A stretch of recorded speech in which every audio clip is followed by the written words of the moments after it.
Jai Guru, everyone. Hey, Guru. Jai Guru, and welcome everybody to Yogananda podcast, where we're talking about the autobiography of Yogi line by line. We're now on chapter 25. We covered the opening of chapter 25 in the last episode, so we're now on part 2. If you do want to read along, it's probably been a while since I've said this actually, but if there's anybody that wants to read along and sort of run along the commentary in their mind as you're listening, you can read from the first line is soon after Ananta's passing. We're going to cover that bit up till the end of the first footnote. Okay, so feel free to read along with us. Before we start, then we've got full house. Everybody's here, ready and raring to go. And Lauren's going to take us through the prior episode before we kick off this second part. Take us away, Lauren. So we started the chapter last week, and it was all about Guruji's brother, Ananta, and he got a premonition that Ananta was about to leave his body. The sands of his karma had run out, and he was visiting his brother at the time, and he couldn't stand to be around such a grievous death. So he decided to travel elsewhere, so he wasn't near his brother. And when he was buying souvenirs on his travels, he went to buy a little souvenir for his brother, and then realized at that moment that was when his brother had left the body to go into the infinite. And we also saw what happened when he went home back to Ananta's house, and the family were there, and his father, and how his father played that dual role of being the father and the mother, and how he dealt with that. And we also talked about death and delved into those topics. Thank you, Lauren. So in this section, we have a bit of it's an interesting mix of something very relatable in some sort of, I don't know, rivalry or this sort of banter between siblings. If anyone's got brothers or sisters, you'll know what I'm talking about. And then miraculous healing events and betrothed recollection. So it's a real mix of content that we're going to cover here in this next part. So Yogananda says really that after Ananta's passing, that his sister Nalini was brought back from death's door by divine healing. Before he's going to retell that story, he's going to refer to this earlier phase of life where they hadn't been the happiest between each other, having this difficult relationship that I think many brothers and sisters can share in. I've got an older sister; she's 2 years older than myself, and I think when I read this, I thought, wow, even an avatar can have a challenging relationship with the sibling. So it makes me feel less. I beat myself up less for it. But he says they had very thin bodies, both of them. He was thin, but she was thinner still. So this, I think in India, we're going to see later, is a bit more common than maybe some parts of the world. But in particular, they were seemingly very thin, the two of them. So it would have been something that they shared in, but as we see, they teased each other quite a lot. Priyank. Very common. I was exceptionally thin as well, so I can totally understand all the comments they used to get and the mocking in the family, and and to the point where, like, similar to what we're gonna have, the doctors trying to get you to eat eggs and meat, things like that. And then they used that with us as well. They tried to get me to eat eggs, and then I did so for a little while, and then my whole family had to do it as well because they couldn't just let me do it. And then so, like, that's really taboo in our subculture. So, but we had to do it, but it didn't help. Yeah, we can talk about that. I'm sure diet is definitely a thing that it touches everybody, right? Whether or not you're one of these people that can just eat anything and everything, you get, teased for that by everybody else who, if you either eat a little bit and you put tons of weight on, or you can't put any weight on. I'm definitely in the latter camp. I can eat and never put weight on. It's always a problem being a male, skinny male. It's always a bit of a challenge. Presumably you always had that though, right? Yeah. Yeah. Then I've switched now 180. If I don't fast and watch what I eat, I'll balloon like a hippo. I've never seen you like a hippo, Priyank. No, I I don't think will. you'll ever be like a hippo. If I showed you my last employer's like ID card, you wouldn't believe it's me. Oh, really? When I first started working, I just ate a lot of food because under a lot of pressure and stuff. And 10 kilos heavier. 10 kilos. I was, 10 plus 10 kilos. Something to see. Well, Yogananda says that, there's an unconscious motive that psychologists will have no difficulty in identifying. So it is going to be something very common where siblings tease each other about their appearance. I think especially when we're young, right? So he does mention this, that, there's retorts from Nalini that were equally imbued with the callous frankness of extreme youth. So it's definitely a trait that we seem to have as we're young. Thankfully, most of us grow out of that hurtfulness towards others through words. It's interesting. I have two siblings, and sometimes memories come up where I think of what things that we said to each other that now seem pretty cruel. But at the time they weren't at all. And they were also not meant in a cruel way. They were just a back and forth.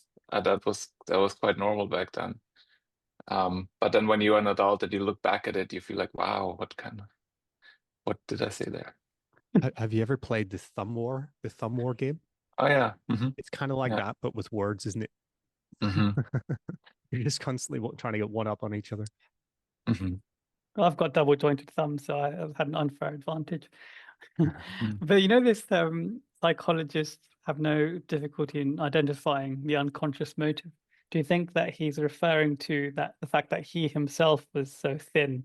So it's just he's projecting his inferiority, his own image of himself, like being subpar or not societal expectations, and using his sister as a method to vent that frustration about himself.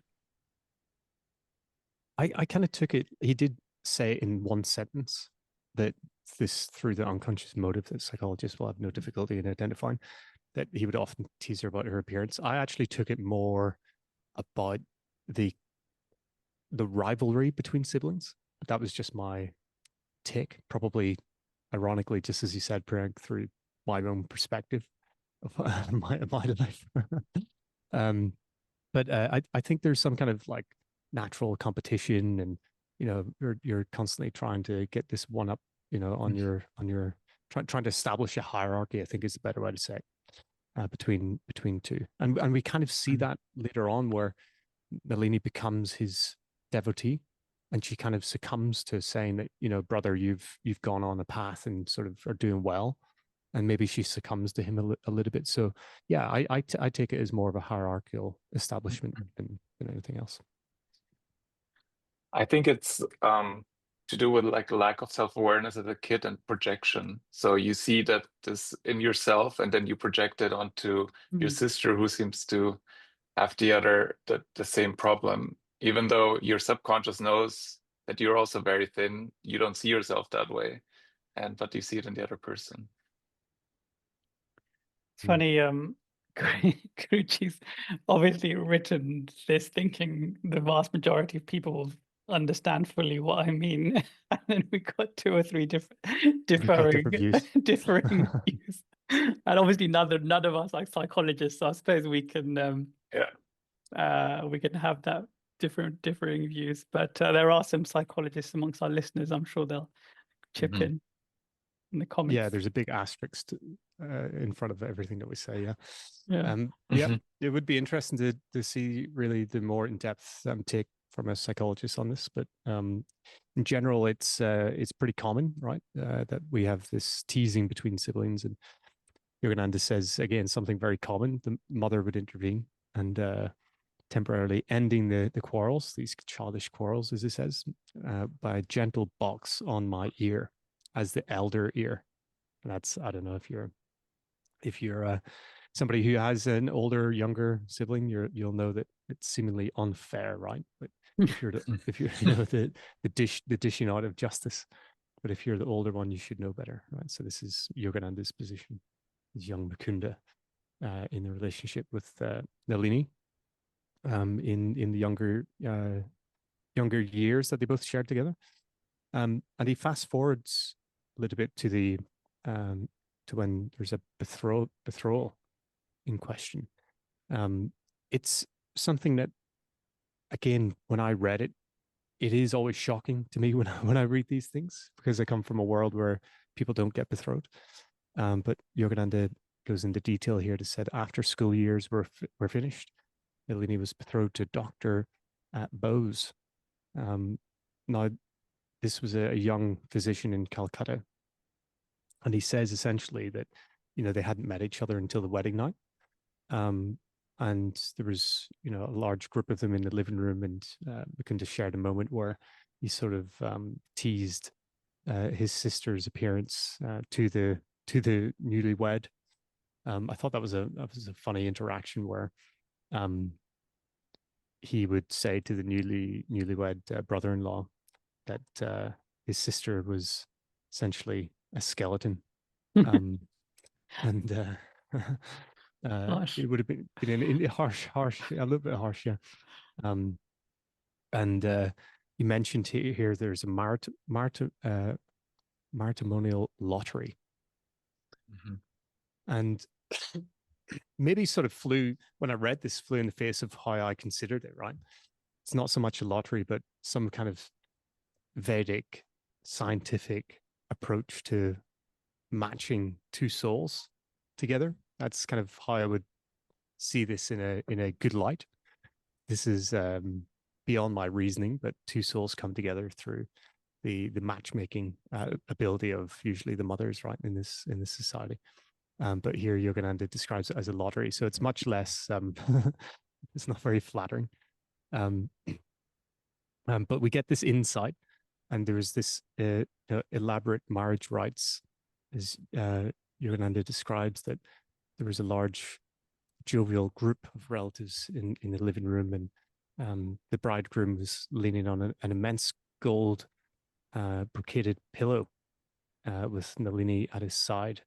So you could imagine quite elaborate, quite different to many Western weddings. And he mentions about the whole the gorgeous purple silk sari couldn't hide the rather sharp corners and the sharp edges of Nalini's figures. So that's what prompted the joke between Guruji and his new brother-in-law about her shape. So yeah, as we look on then,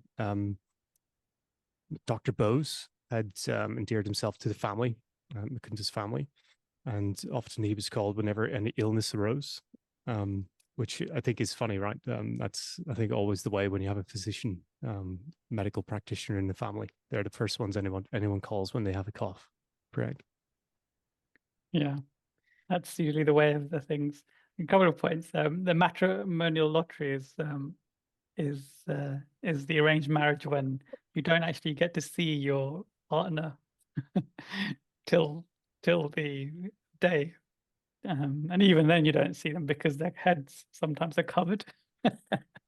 Like the sari is like covering sometimes the face, so then you have to wait even longer. Hence the lottery. But did you not like the really cruel joke in here about say he's like the both says say what's this, and Mukunda says, why doctor, it's a skeleton for your observation. It's so harsh, isn't it? It's incredibly harsh for how I But, thought Guruji would have, tried to yeah, encourage the relationship at the time. well, they're still very, very young, I suppose, and I'm glad banter was a thing even back then, because I'm always, this is kind of my kind of humor, really.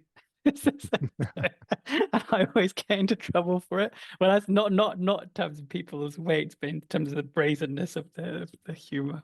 Yeah. But people are obviously very sensitive, so I have to really bite my tongue. Mm. But this the deeper thing about the appearance and which is gonna kind of be a theme of this section. I thought we'd just do a couple of quick readings about this. Because like I said, during the arranged marriage, you won't actually see your wife to be or your husband to be, and it's kind of an acceptance. It's quite profound. It's kind of an acceptance of your fate. There's such a big belief in destiny and fate, and not in like your personal egotistical choices, which may or may not be right or wrong. This is, this choice is made for you, and it's based on astrology and various things. So then you don't go down the line of just going on, you know, things like physical appearance, which obviously doesn't last, as we know. But Sri Yukteswar talks about this in chapter 12, where he says, "Do not allow yourself to be thrashed by the provoking whip of a beautiful face. How can sense slaves enjoy the world? Its subtle flavors escape them while they grovel in primal mud. All nice discriminations are lost to the man of elemental lusts." So it's and as God talks with Arjuna, there's a chapter 2 and verse 6, 2 and 3 as well, which has a similar kind of paradigm to this.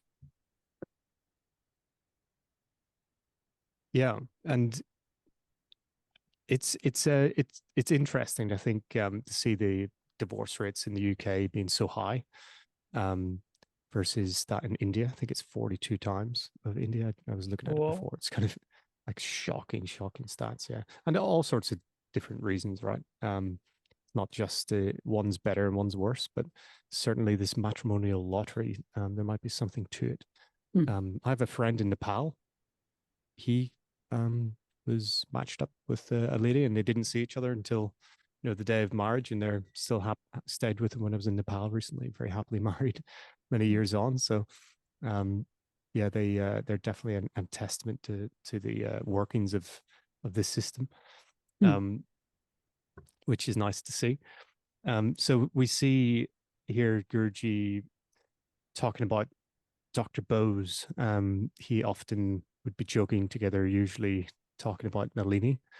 And Dr. Bose says that it's a medical curiosity, really, that he had tried everything to try to help Nalini recover some weight. Used cod liver oil, butter, malt, honey, fish, meat, eggs, tonics, and she feels the budge even 1/100th of an inch. I relate to this a lot. Cod liver oil as well. Yeah. Oh. And it sounds so innocent, doesn't it? Cod liver oil. I never thought. No. From if you interpret the word, but as a child, you just think, oh, it's a nice sounding cod liver oil. It's so But then you go a bit older, and then you realize what it means. And apparently, if you don't have it in those capsules, it's absolutely horrific. Cod liver oil.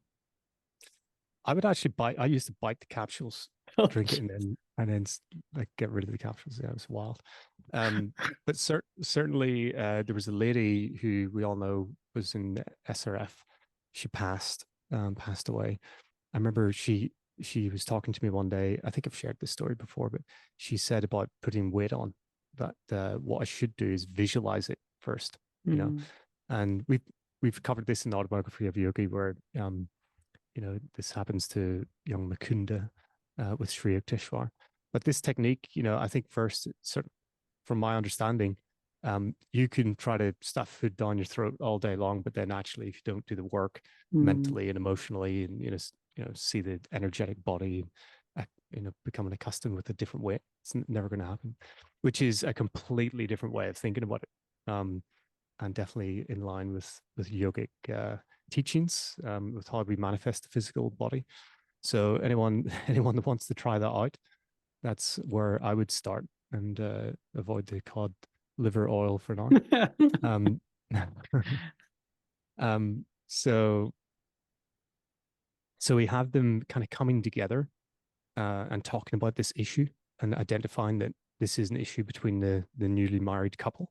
They've been trying themselves to really improve the weight of Nalini, and we see a plea that Nalini actually goes to Mukunda, and so a few days later, there's a visit by Mukunda to the home of Nalini and Bose, or the Bose home as he says it, and he was only there for a few minutes, and he was leaving unnoticed, and he thought by Nalini, and I thought that was a very funny moment where they're not seeing eye to eye, maybe the two of them, when they're younger, and here's Mukunda trying to simply avoid the interaction with the sister. Again, quite a relatable moment, but one that's funny coming from an avatar. Yeah, it makes me feel better, because it must be a common theme. I try and do the same thing, spend the least possible time with my sisters, and my sisters want to spend the most possible time with me, so it's like a conflict. I don't know if it's a boy-girl thing, but sorry if you're listening, Digital and Dipple, but I do love you. I kind of think it is, yeah. Always try to avoid and run away a little bit more. And we see when he's just about to reach the door, trying to leave unnoticed, he heard her voice, Nalini, cordial but commanding. And she says to him, "Brother, come here. You're not going to give me the slip this time. I want to talk with you." And so quite a serious moment, right? They're trying to settle some things. But to Mukunda's surprise, when he went to see her, she was in tears. And she says, "Dear brother, let us bury the old hatchet." It's such a nice way. I've had many reconcilement moments with my sister, and they're always beautiful. Whenever you come together in love, and you're willing to, forget all the harsh words, whatever was said, and so you're just sort of perfecting this divine love together. So I'm sure the moment was highly charged with emotion for the two of them. And so she's saying, "Let us bury the old hatchet. I see that your feet are now now firmly set on the spiritual path, and I want to become you like you in every way." So a real capitulation, let's say, to say that, he's on the right path, she might not be. And she comments that he's robust in appearance and says, "Will you help me?" She added, "Hopefully." Mike, before I go on, jump in. Yeah, we often mention the kind of miracles that happen in that book and how they are often meant to impress somebody to maybe start their own spiritual journey. And we read earlier that Mukunda had problems with weight, right? And how he was helped. And now this impressed Nalini, and now this is something that inspires her maybe to start her spiritual journey. I'm not sure if by that point she's on a spiritual journey herself. Yeah, I couldn't quite see whether or not she was. I'm sure she would have been in some way, right? It reminded me of the time when Yogananda said to a person on a train, I think it might have been, where he said, "You're crazy or am I crazy? Choose one." It's all kind of all crazy, right? So you can try your own path, but certainly the gurus and Yogananda has a well-trodden one for us all to follow. And Nalini is seeing this for herself, and she must have seen it from Yogananda's earlier issues with health, being so thin to his robust figure that he ends up having, that this has results, this path that he's on. So she mentions that mentions this, that he was robust in his appearance, and says that the husband, Dr. Bose, doesn't come near her. Kind of sad, when I read that. And she said she loves him so dearly. She adds to it, though, that the chief desire is to progress in God realization, even if I must remain thin and unattractive. Correct. Pretty tough reading, isn't it? For Nalini. But I was just going through the lessons about spiritual marriage and ensuring you pick the most appropriate partner.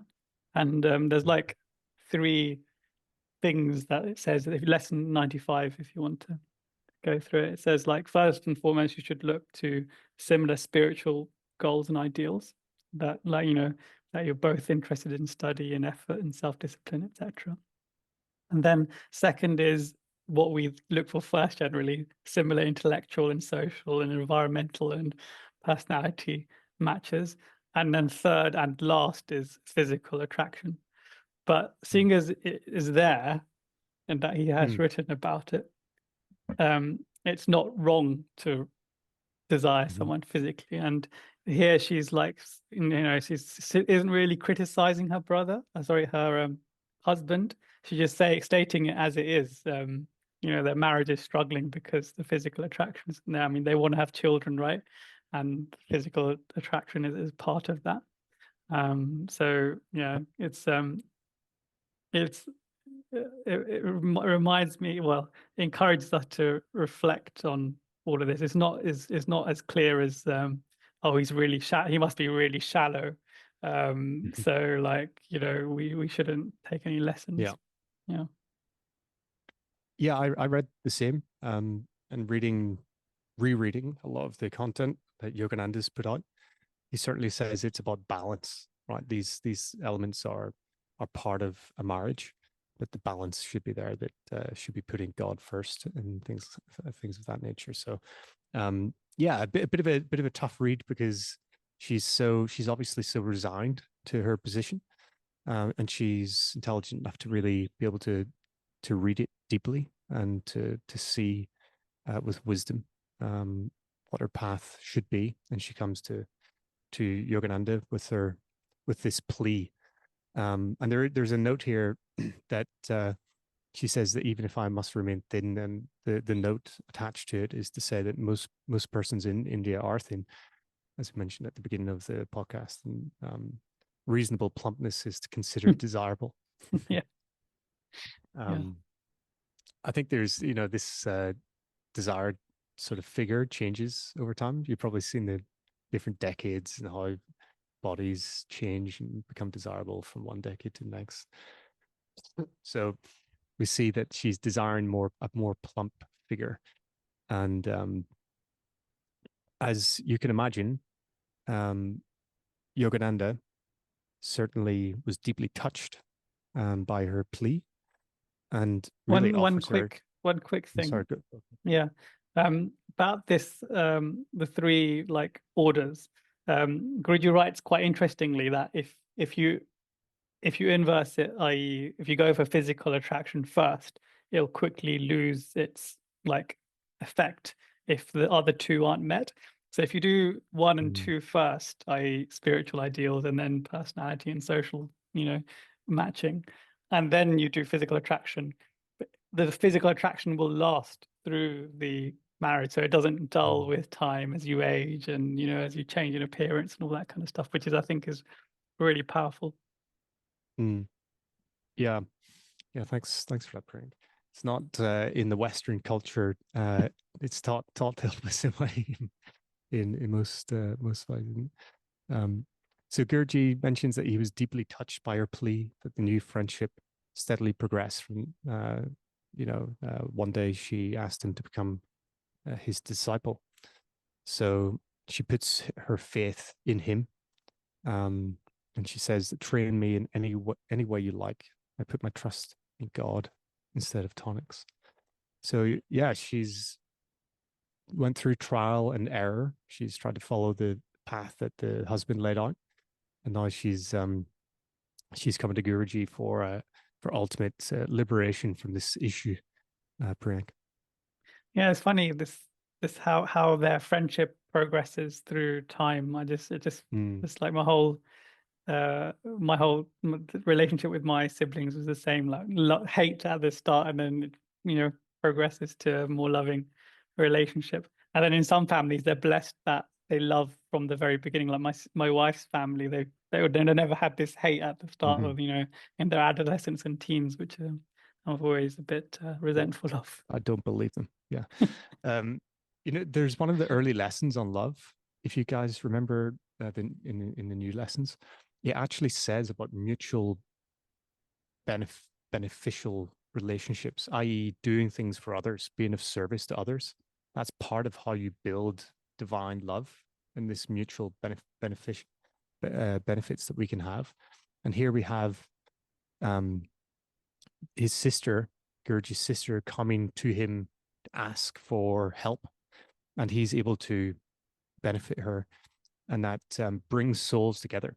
And whenever I first read that, I thought, isn't that a bit transactional? Like, you know, are we so selfish that we only kind of can grow in love when we need something from someone else? But apparently, it is a good pathway to build bonds with one another. So we should lean on each other to grow that mutually beneficial relationship between one another.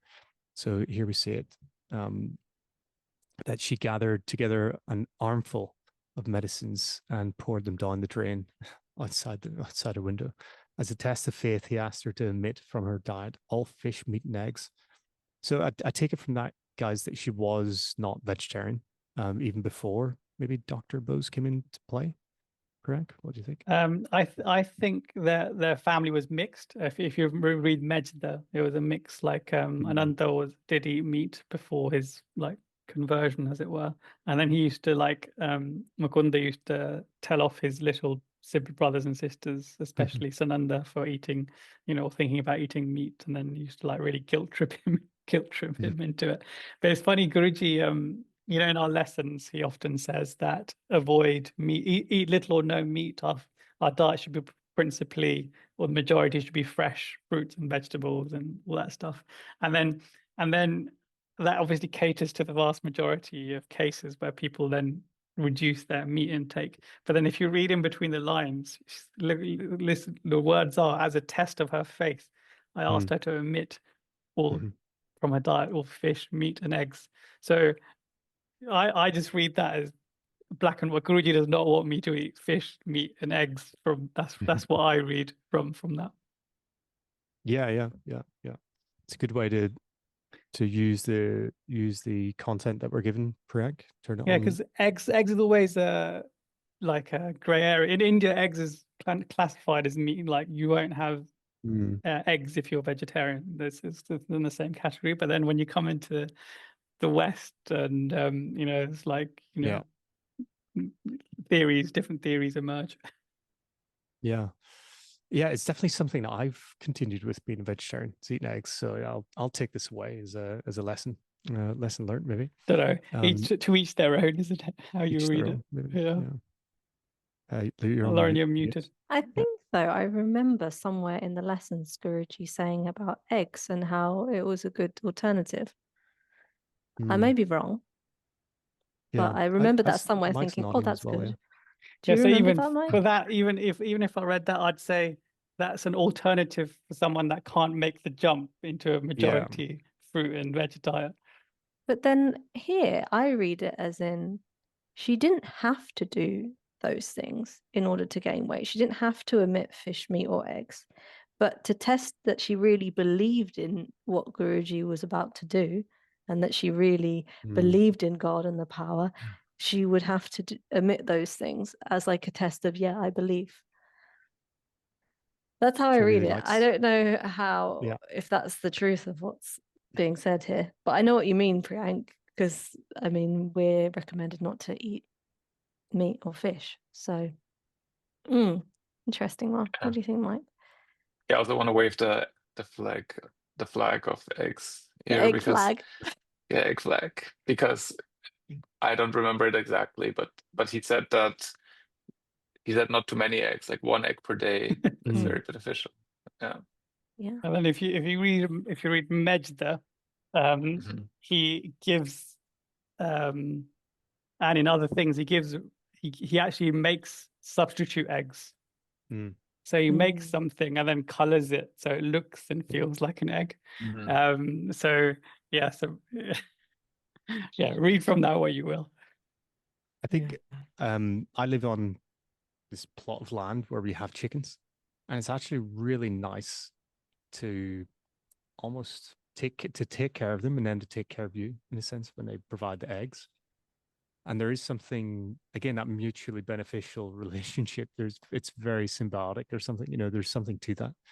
And they're healthy because you give them all sorts of scraps of food, different food that they wouldn't get if they were in like some battery, farm where they're treated badly and all sorts of stuff. So yeah, probably just depends.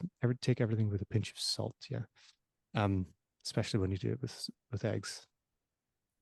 Yeah.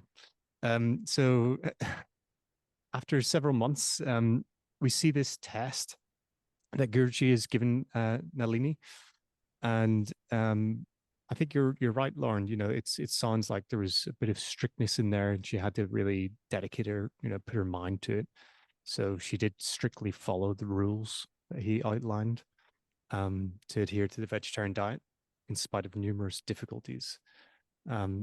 Which I imagine numerous difficulties, probably more social. If the husband is eating meat and eggs, it probably did put a bit of a, throw a spanner in the works, because Dr. Bose had just come to Mukunda saying that he had tried everything with meat and eggs, and is probably going against the grain of what he thinks versus what Mukunda thinks. So yeah, I imagine that would have been quite challenging, but she did it anyway.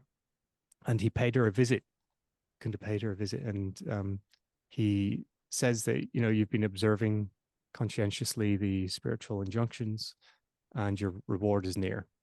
So I wondered when I read this, wonder what you guys think. It wasn't so much about following the diet as it was about really having faith in Guruji, and being able to make up her mind, and then put the faith in there as well. Those two things combined. And he sort of smiles mischievously, and he asks, "How plump do you want to be? As fat as our aunt, who hasn't seen her feet in years?" And she says no, that she wants to be as stout as you are, to Guruji. And so this bit is the real crux of what we're reading. And he says, "By the grace of God, I have spoken truth always. I speak truly now.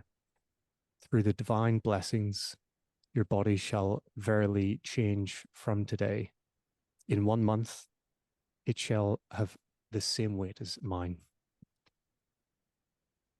So he imbues this response with soul vibration, with his truth, with these statements. It's really powerful. We're going to break down this moment in a bit more detail.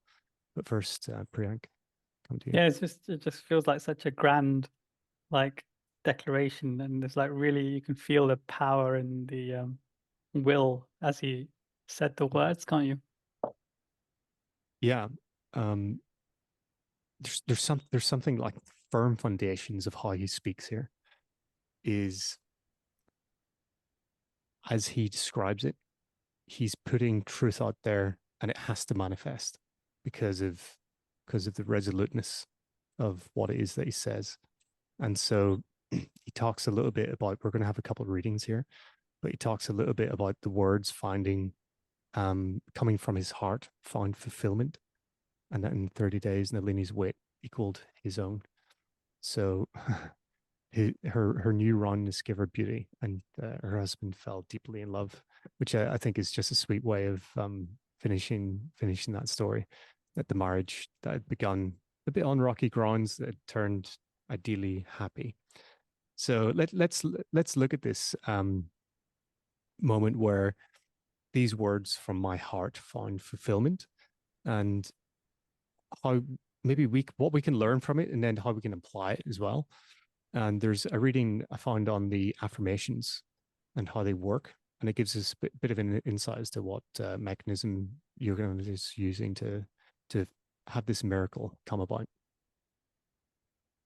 Lauren, do you want to? Why affirmations work? Man's word is spirit in man. Spoken words are sounds occasioned by the vibrations of thoughts. Thoughts are vibrations sent forth by the ego or by the soul. Every word you utter should be potent with soul vibration. A man's words are lifeless if he fails to impregnate them with spiritual force. Talkativeness, exaggeration, or falsehood makes your words as ineffective as paper bullets shot from a toy gun. The speech and prayers of garrulous or inaccurate persons are unlikely to produce beneficial changes in the order of things. Man's words should represent not only truth, but also his definite understanding and realization. Speech without soul force is like husks without corn.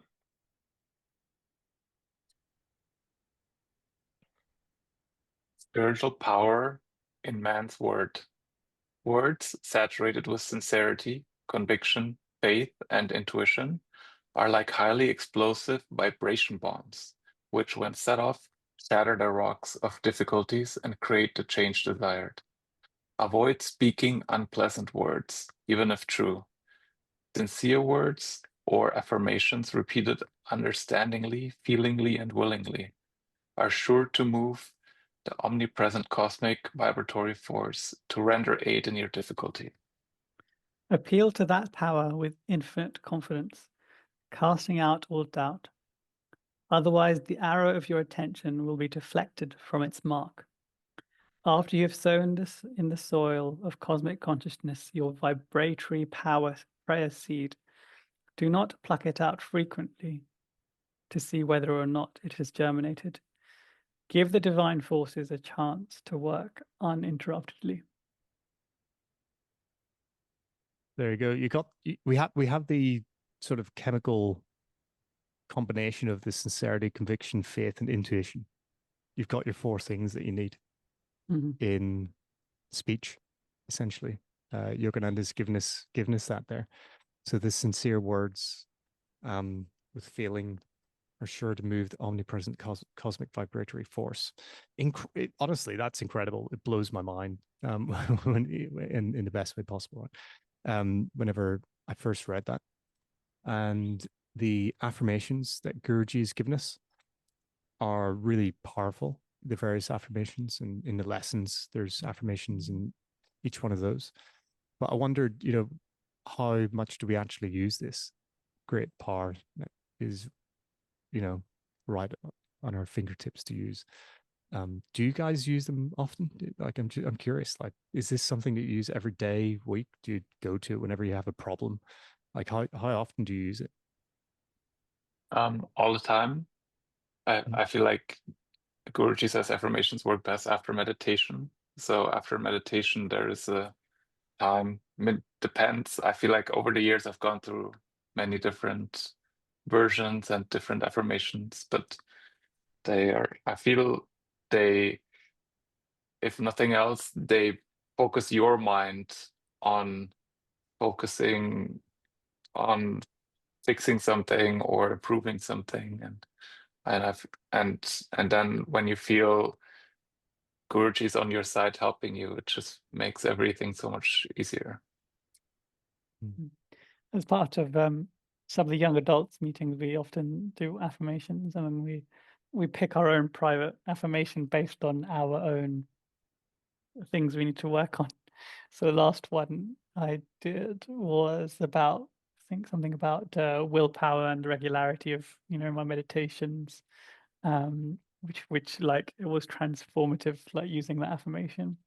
And then secondly, it was about diet as well, like snacking, getting away from snacking, and that really was really helpful as well. So I feel like, yeah, as Mike says, that when they're focused to something very specific, they can transform your life. And then on the other end of the scale, I have to keep it a bit generic whenever I'm leading services. I do like really God-centered affirmations when I'm doing services for like Sunday or other services, and then I really enjoy looking for affirmations for services that match the reading that that I'm going to do, and then it's really, really great to then really great service, because then when you're doing that process and the affirmation stays with you, because you got to rehearse, so it like forces you to like do affirmations that you may not have done otherwise. Yeah. No, it's interesting because I just wondered, it's one of those things that if we have the power and we're seeing it really works, and we have the combination of the things that we need to make it work: sincerity, conviction, faith, intuition, and Yogananda's given it to us. How often do we use it? I'm definitely in the camp of, I think I should use it more. I think all of us are probably in that camp. All of us are. But definitely, I like the simple: I relax and cast aside all mental burdens, allowing God to express through me His perfect love, peace, and wisdom. It's helped me so much, and just so many. It has so many different applications. Maybe if the listeners have their ones that they use, they can share. And within this last section, we have a footnote. So we see the plea, and then we see the cure, the method that Yogananda used, and there's a footnote for us to delve into as well. Really, it's on truth is God. And in the footnote, Guruji describes that the Hindu scriptures declare that those who habitually speak truth develop a power of materializing the words, and that what commands they utter from the heart come to pass. So this is the Yoga Sutras, chapter 236, that he's talking about here. And Priyank has a couple bits of insights for us to look at. But I wanted to ask you guys, have you ever had a moment where you haven't uttered something out loud because you fear it might not manifest? And if you speak about it, sometimes you can open it to, let's say, destruction by those around you, right? So sometimes you kind of hold on to that thing, and then whenever you have like such strong conviction about it, then you can utter it, and then it becomes, you manifest the thing. So it's something that I've been mindful of over my life, that it's so true. I think everybody can relate to this truth, right? So yeah, Priyank, did you want to talk about the Yoga Sutras? Yeah, no, I've got a really good translation of the Yoga Sutras, so I'll put a link to it on the channel. And it's interesting, this section of the Yoga Sutras, what commands they utter from the heart come to pass, and what's referenced here. You'd think, I was just reading this chapter 2 in this section, you'd think everything would flow a bit like the Gita, but it's quite a different scripture. Doesn't flow that well. It's like, the yamas and the niyams. Each yama and niyama aren't related. Each of the categories of the yamas and each of the categories of niyams aren't related. They're just things that you shouldn't do and you should do.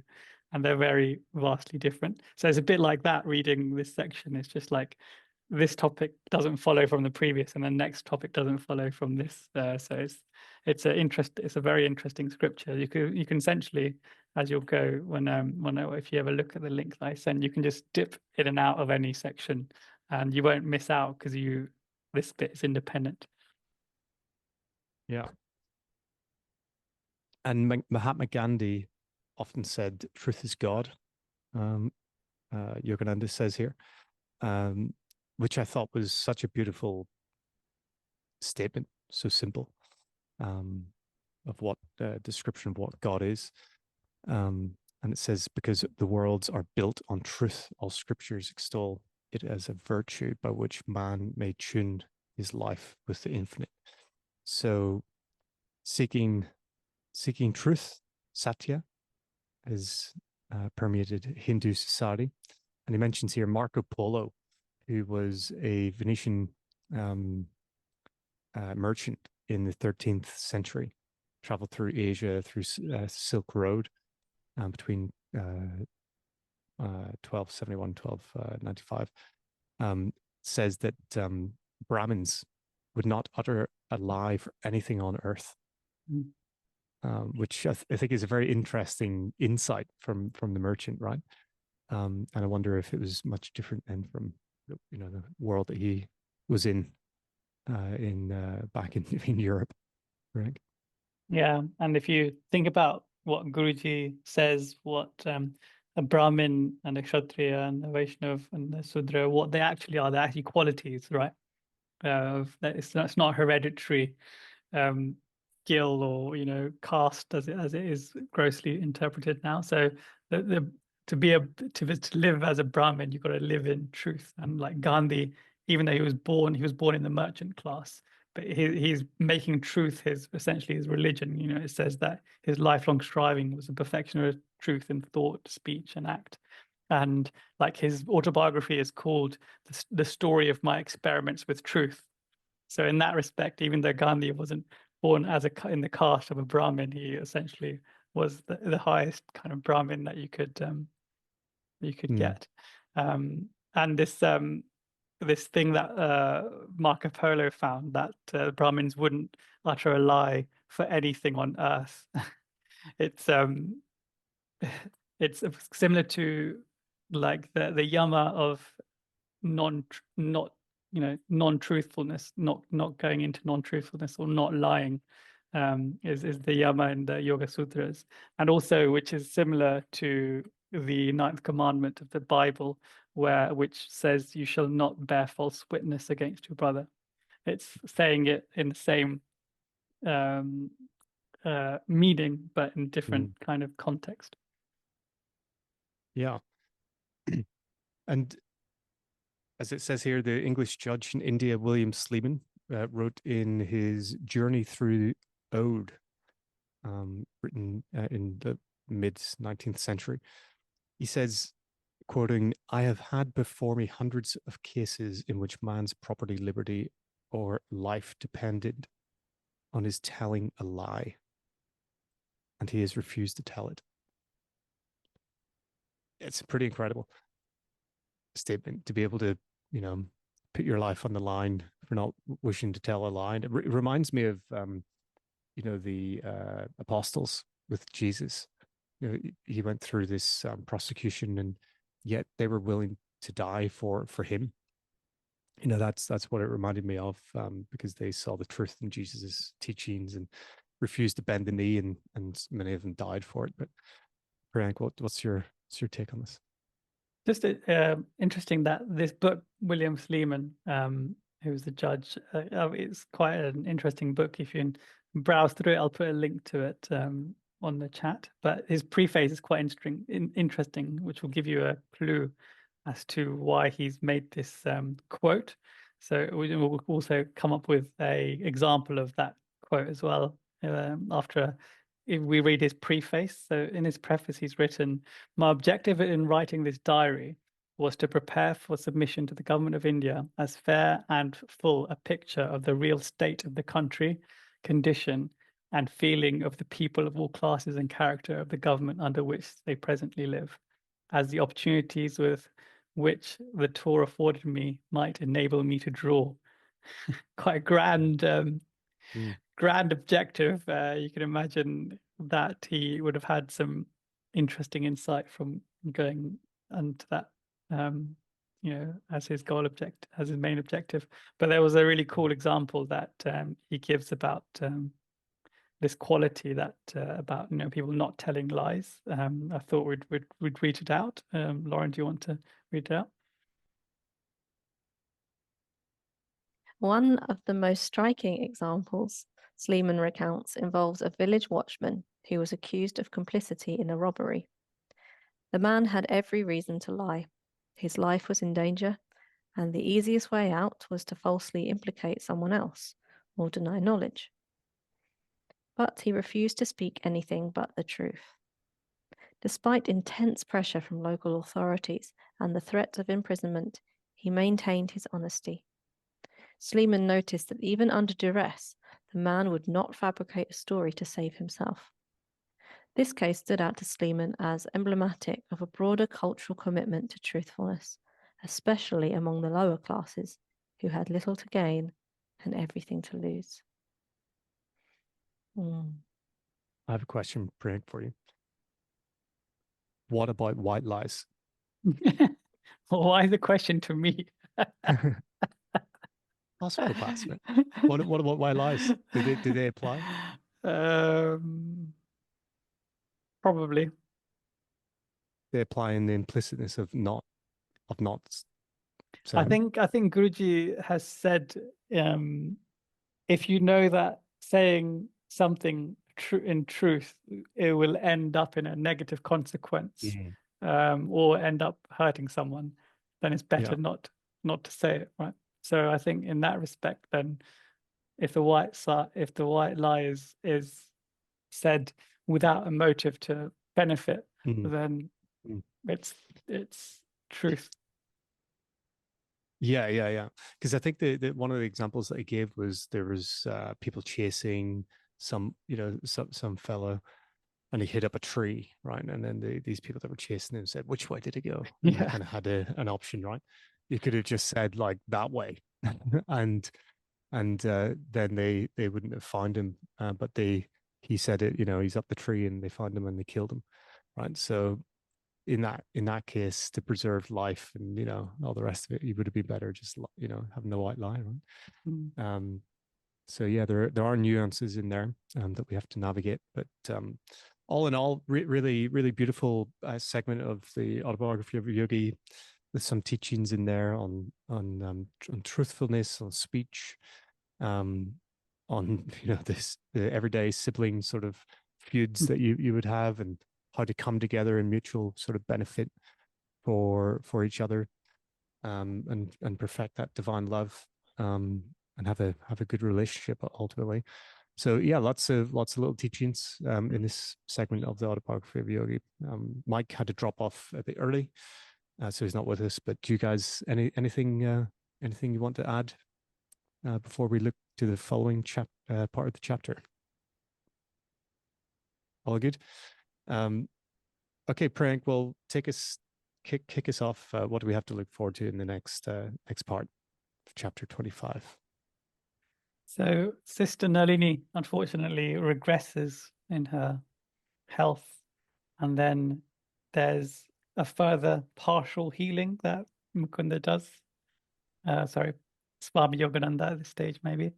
And then Sri Yukteswar completes the healing using his special brand of astrology that requires no additional information, and which we'll go through and talk about. And then there's a lovely, beautiful picture of Dayamata meditating as well at the end of this chapter, which we can talk about. And of course, we'll go through the reflections of the whole chapter. Nice. Looking forward to it. Thanks, Priyank. Thanks, guys. Lauren, and everybody listening. And we'll see you next time. Jai Guru. Jai Guru.